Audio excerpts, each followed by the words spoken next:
Salam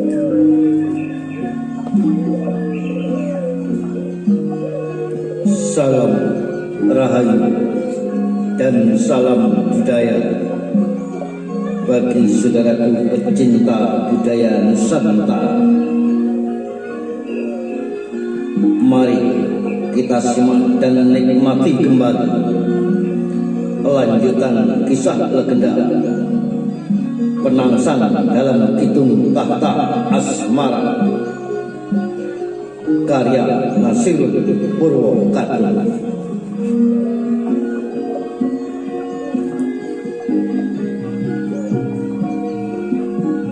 Yang saat ini telah memasuki episode ke-51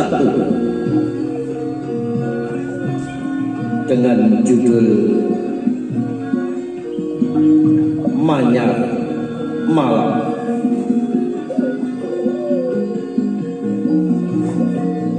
Saudara, di episode yang lalu telah dikisahkan bahwa pelantikan Sultan yang baru di Keraton Demak Bintoro, di mana Raden Bagus Mukmin, putra tertua Sultan Trenggono, dinobatkan menjadi Sultan keempat Keraton Demak Bintoro. Namun hal itu membuat kegelisahan dan keheranan sebagian Nayaka dan Sentala Praja, utamanya kerabat keluarga besar Keraton Demak Bintoro, karena tidak hadirnya putra Pangeran Sekar Sidolepet, Adipati Jipang Haryo Penangsang, dan sang gurunya Sunan Kudus. Hal itu yang membuat keheranan Waliul Amri dari Cirebon, Sunan Gunung Jati, juga salah satu putra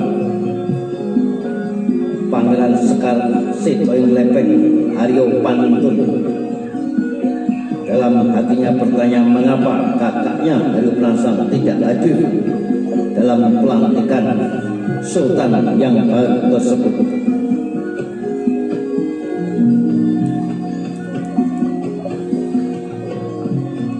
Penangsang tersenyum melihat Pantas yang masih keheranan. Pantas, Manyar bisa menjadi contoh bagi kita. Mereka terlihat seperti sedang marah karena merusak kembali sarangnya.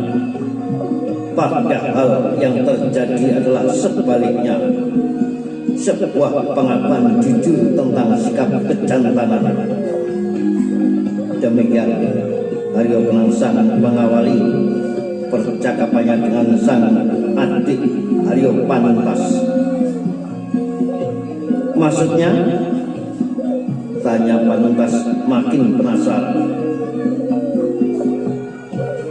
Sudah menjadi kebiasaan Manyar jantan, ketika ingin kawin ia selalu membangun sarang dengan telaten, tekun dan teliti, mengumpulkan sehelai demi sehelai daun alang-alang dari ladang. Alang-alang yang diambil dari ladang-ladang yang jauh. Satu demi satu rumput berdaun panjang itu dibawa ke puncak pepohonan yang tinggi. Lalu sehelai demi sehelai daun-daun itu diangkatkan penuh kesabaran, disusun melingkar membentuk sarang yang menggantung di pucuk pepohonan. Berhari-hari bekerja membangun sarang yang indah untuk Manyar betina yang ditaksirnya. Kemudian setelah jadi bersama beberapa pejantan yang lain, mempersilahkan betina Manyar untuk memilih satu di antara mereka. Dan ketika betina prianya ternyata tidak memilihnya, para pejantan yang kalah akan merusak sendiri sarang yang telah disusunnya.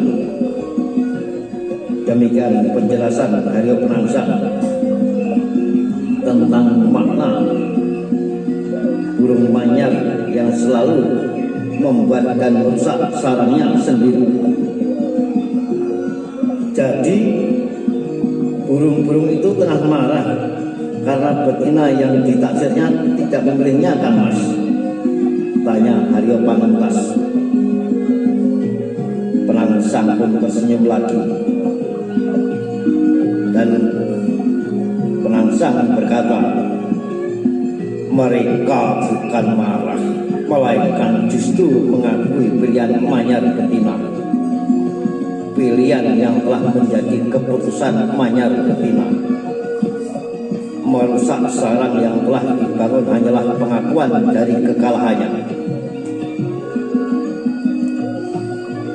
Karena setelah itu ia akan membangun sarang yang baru lagi dan berharap ada manyar betina lain yang mau memasukinya sebagai tanda bahwa ia telah dipilihnya. Demikian penegasan Haryo Penangsang kepada sang adik Haryo Panentas. Dan Panentas pun mencoba memahami penjelasan kakak sulungnya tersebut, sambil terus memperhatikan burung-burung yang makin piuh melepaskan helai-helai daun alang-alang kering yang telah merekat satu sama lain.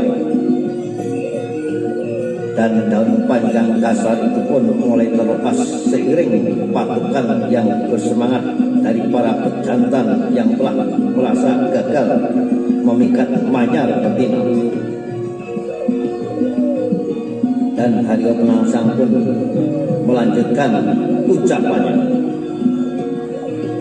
Bukankah perilaku mereka sangat terhormat, Panentas? Tidak seperti manusia yang sering saling menerkam hanya untuk memperebutkan perempuan.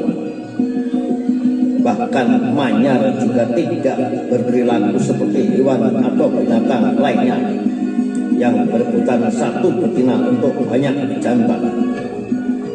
Manyar seperti merpati yang setia dengan pasangannya. Demikian ucapan Haryo Penangsang. Dan Haryo Panentas mencoba tersenyum, dan kini ia merasa bisa memahami mengapa sang adipati Jepang itu menyukai burung manyar. Hingga telah bertahun-tahun burung-burung pencuri padi itu dibiarkan bebas membuat sarang di pohon tanjung. Pohon yang lebat menghijau yang makin semarak indah dengan bunga-bunga putih kuning berkilauan. Pada masanya buah-buah yang masak akan memancarkan warna kemerah-merahan yang bergerombol di setiap ranting. Dengan adanya sarang burung manyar sebenarnya merusak keindahan pemandangan. Namun Penangsang justru sangat menikmatinya sebagai sebuah pelajaran kehidupan.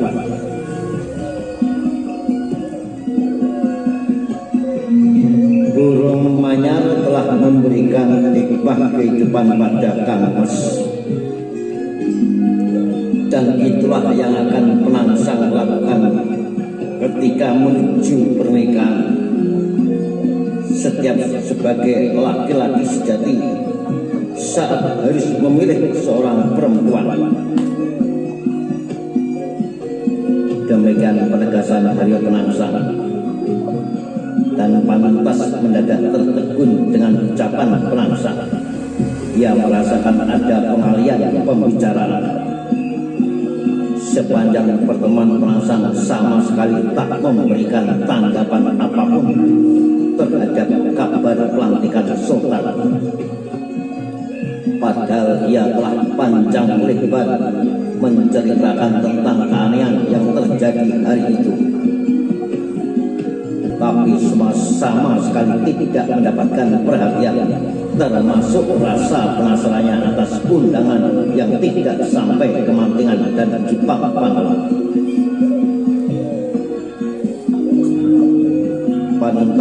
merasa kecewa karena kedatangannya jauh-jauh dari Demak tidak mendapatkan tanggapan yang semestinya. Perangsang benar-benar sudah tidak peduli lagi tentang semua yang telah terjadi. Namun Pantas mencoba mengubur kecewanya karena mendadak ia mendengar ungkapan Perangsang tentang perempuan, sesuatu yang dari dulu sangat segan untuk ditanyakan. Padahal sudah lama ia ingin menanyakan, tapi takut untuk menyampaikannya. Sebagai Adipati Jipang, seharusnya Perangsang sudah mempersiapkan keturunan. Dan langkah pertama dari itu semua adalah memikirkan perkawinan, mencari perempuan yang bisa menjadi pendamping hidupnya yang kelak akan memberikan keturunan. Namun sebagai adik bungsu, Haryo Pantas hanya berani membicarakan dengan Haryo Pantun tanpa sekalipun berani bertanya langsung pada Haryo Perangsang karena takut akan menyinggung perasaannya.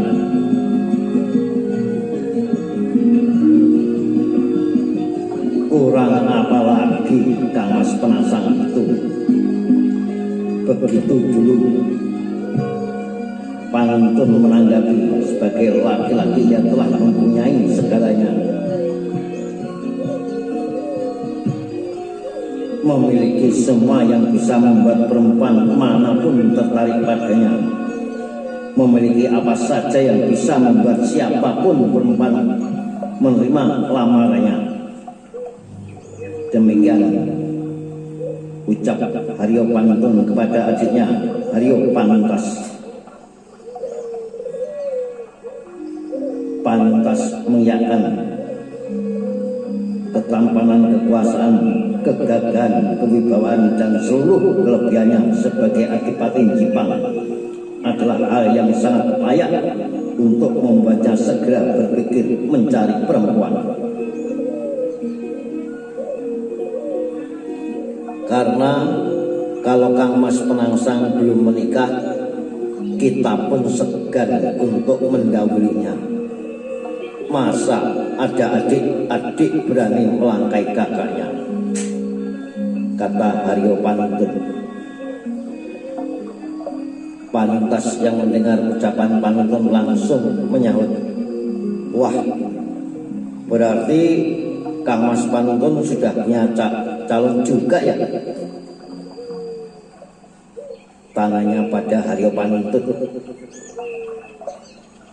Maka sekarang ketika Perangsang mendadak mengungkapkan hal itu, dia seperti akan mendapatkan keputusan yang telah lama dipikirkan.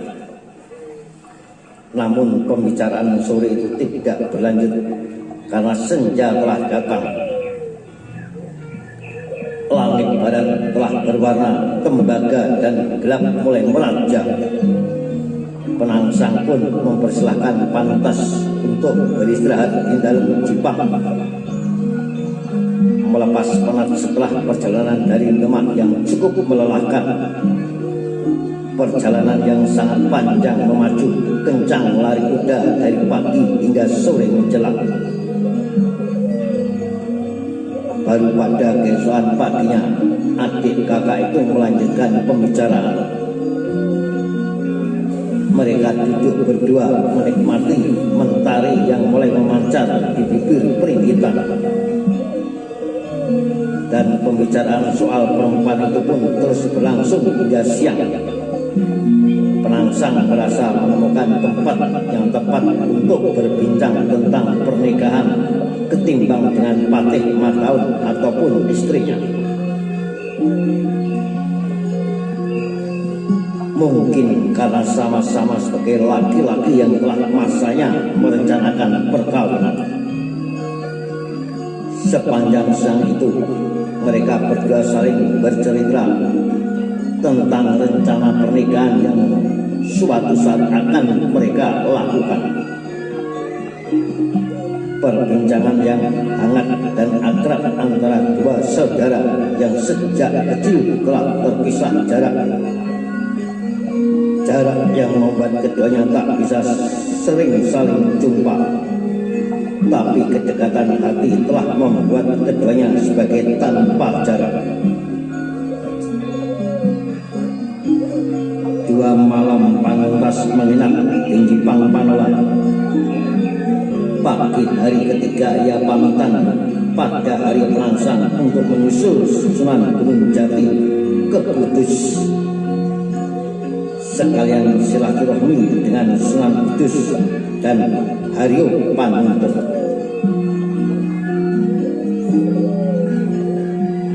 Dan malam sebelum pamitan, Pantas kembali menyampaikan penasarannya. Maaf Kang Mas, kalau saya masih heran dengan surat undangan itu Kang Mas, kata Haryo Pantas kepada Haryo Perangsang. Dan Haryo Perangsang pun menjawab, ada apa lagi Pantas? Kan sudah jelas bahwa undangan itu tidak sampai ke Jepang. Bahkan kalaupun sampai, Perangsang juga tetap tidak datang. Bukan karena kecewa atau marah, melainkan karena inilah keputusan Perangsang untuk tidak lagi meributkan soal kekuasaan. Apalagi yang masih kamu herankan? Tanya Haryo Perangsang kepada sang adik Haryo Panuntun. Pantas menarik napas panjang. Mungkin benar begitu yang Kang Mas pikirkan, tetapi tidak demikian yang menjadi pandangan di Kesultanan. Karena menurut mereka ketidakhadiran Kang Mas adalah karena kecewa, karena marah sebagai calon yang gagal menduduki tahta. Mereka menganggap Kang Mas Haryo Perangsang masih memendam kekecewaan dan kemarahan hingga tak mau datang ke acara pelantikan tersebut. Demikian penegasan Haryo Pantas kepada sang kakak Haryo Perangsang. Dan Haryo Perangsang pun menjawab, bukankah ini sudah dari kemarin Kang Mas sampaikan padamu Pantas? Maka tolong sampaikan juga hal ini kepada Pamanda Pamungkas. Tegas Perangsang tandasnya. Pantas kembali menarik dan menghembuskan napas. Dan malam benar-benar telah larut. Suasana sekitar kadipaten sudah sangat sepi, hening sunyi, hanya tersisa kesiut angin dan bebunyian selanda malam. Burung-burung manyar jantan yang sejak sore telah merusakkan sarangnya juga tak lagi terdengar cari-citanya.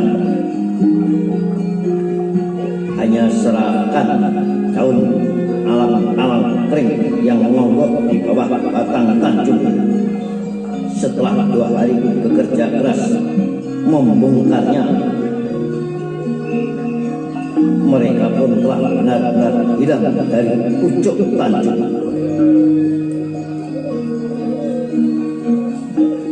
Dan yang mungkin tidak pernah terpikirkan oleh Kang Mas adalah pandangan Mas Karepet.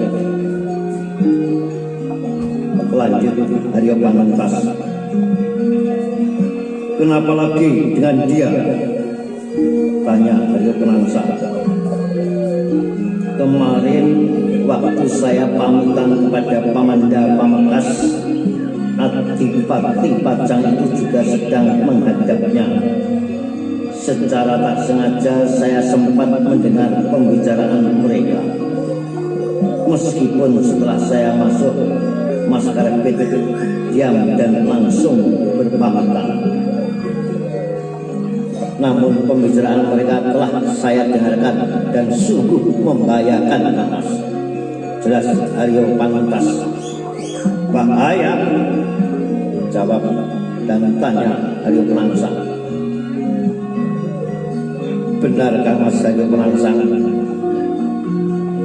Mas Karepet menyampaikan kepada Pamanda Pamungkas bahwa tidak datangnya Kang Mas bukan sekedar kecewa ataupun marah, melainkan sebuah penolakan dan sikap meremehkan Kesultanan. Bahkan dia menuduh ketidakhadiran Kang Mas Haryo Penangsang sebagai sebuah pembangkangan seorang adipati bawah. Jelas Haryo Panuntut, dan hal itu membuat kaget dan tanya besar Haryo Penangsang. Pembangkangan, tanya Haryo Penangsang. Pantas pun mengangguk pelan. Ia melihat bola mata Penangsang mendadak membeliak. Sorot matanya bercahaya, pandangannya tajam berkilat-kilat, sementara malam terus menebarkan gelapnya. Nah, saudara, sampai berjumpa di lanjutan kisah legenda Penangsang dalam Kidung Tahta Asmara selanjutnya. Salam Rahayu, salam budaya, sampai jumpa.